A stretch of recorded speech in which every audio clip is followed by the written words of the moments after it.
Кутмандуу күнүңүздөр менен. Урматтуу биздин каналдын катталуучулары, урматтуу көрүүчүлөр.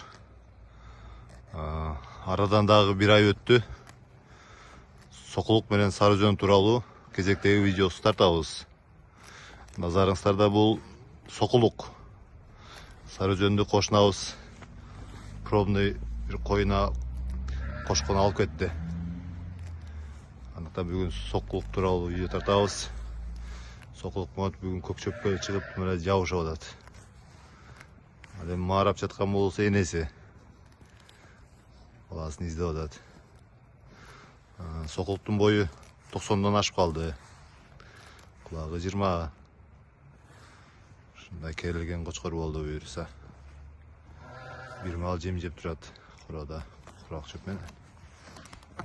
Тишин көрсөтүп турган болсок, башымга карабасам. Азыр тишин көрсөткөнгө аракет кылабыз.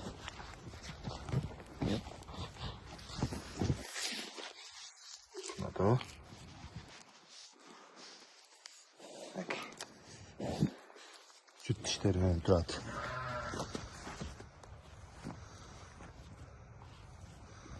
Ушундай туугандар, кимге кызык болсо лайк басып, комментарий жаза кетиңиздер. Жаңыдан көрүп жаткандар болсо, ушул Сокулук менен Сарыөзөндү бир айынан бери видео тартып келатабыз. Кызык болсо каналга кирип көрсөңүздөр болот. Кайрадан эфир аркылуу жолукканча сак саламатта болуңуздар.